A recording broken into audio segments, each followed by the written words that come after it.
Cinema जगत का असलियत कुछ फिल्म्स में है जिनकी ब्रिलियंस का डेप्थ कुएं जितना गहरा है। सिर्फ एंटरटेनमेंट नहीं, अगर एक जर्नी से वाकिफ करना है तो आज हम मुलाकात करेंगे 9 अप्रचलित कुछ चलचित्र के बारे में। तो बिना किसी स्पॉइलर अलर्ट के हमारा वीडियो स्टार्ट करते हैं।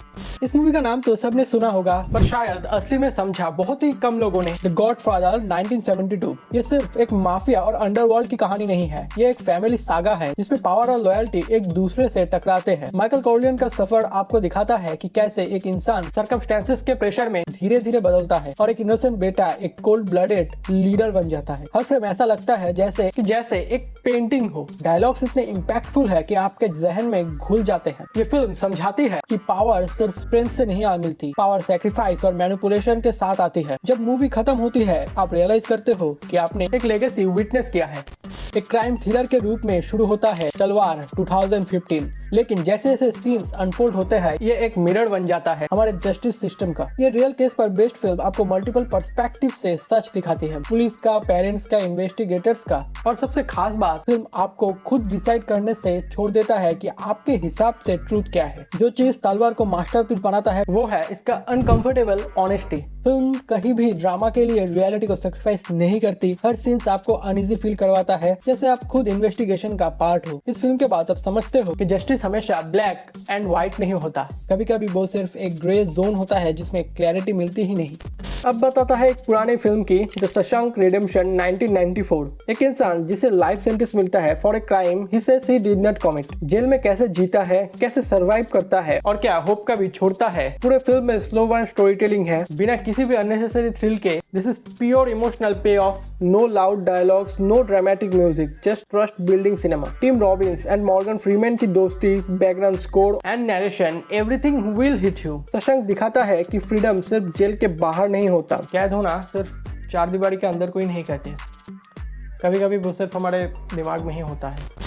वाराणसी के घाट पर सेट ये फिल्म एकदम रॉ और रियल फील देता है। 2015 में आया हुआ मशान आपको दिखाती है लव, गिल्ट और लूज की वो लेयर जो आम जिंदगी में छुपी होती है। ये फिल्म चिल्लाती नहीं, बस धीरे धीरे दिल को तोड़ती है और वही तोड़ना एक हीलिंग जैसा लगता है। परफॉर्मेंस इतना नेचुरल है कि आपको लगता है ये कैरेक्टर्स कहीं ना कहीं असली दुनिया में एग्जिस्ट करते हैं। बैकग्राउंड स्कोर और साइलेंस दोनों एक साथ मिलकर इमोशंस को और गहरा बना देते हैं। मशान देखने के बाद आप समझते हो कि कभी कभी पेन को एक्सेप्ट करना एक नई शुरुआत होता है।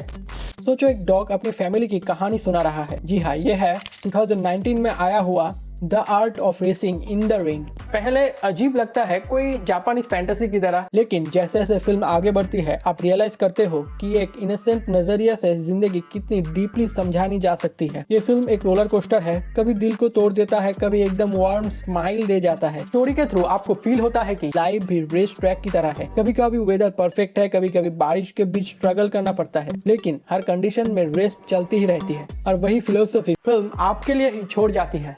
Life may not always be fair, but it's always worth running।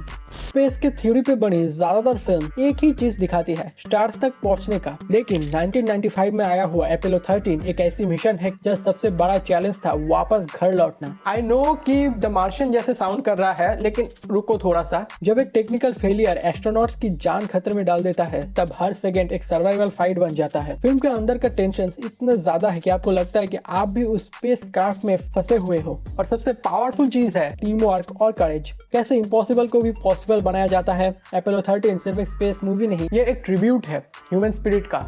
India की माइथोलॉजी बेस्ड एक हॉरर फिल्म तुम्बाड़। लेकिन ये हॉरर वो नहीं जहाँ भूत आते हैं, यहाँ हॉरर ग्रीड का है, लालच का है। एक बच्चा एक देवता के सीक्रेट तक पहुंच जाता है और उसके बाद सब कुछ खत्म होने लगता है। This is India's most visually rich horror film. हर एक शॉट पेंटिंग जैसा लगता है। Monsoon rains, mudsoaked buildings, ancient temples, pure cinematic world building. Plus इसके साउंड डिजाइन एंड एटमोस्फेयर ऐसा है कि बिना जंप स्केयर के भी चिल आ जाता है। ये मूवी एक कहानी है उस भंडार की जहाँ से सोना निकलता है, लेकिन प्राइस क्या होता है वो दिखाता है तुम्बाड़।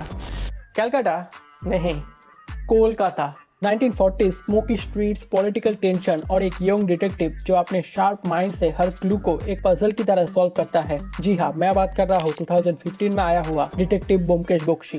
डिटेक्टिव ब्योमकेश बख्शी एक स्टाइलिश मिस्ट्री है जो इंडिया के अपने आइकॉनिक डिटेक्टिव को एकदम फ्रेश वे में स्क्रीन पर लाता है। फिल्म का चार्म है उसका एटमॉस्फेयर, वो ओल्ड कोलकाता का विजुअल्स, सस्पेंसफुल बैकग्राउंड स्कोर और ब्योमकेश की लो इंटेलिजेंट अप्रोच। ये एक फ्लैशी एक्शन फिल्म नहीं बल्कि एक ऐसा एक्सपीरियंस है जहाँ आपको खुद लगता है जैसे आप भी क्लूज को डिकोड कर रहे हो। ये खदान में पड़ा हुआ एक जेम की तरह है। ये अंडररेटेड जेम प्रूफ है कि बॉलीवुड भी एकदम स्मार्ट और इंटेलिजेंट थ्रिलर्स बना सकता है।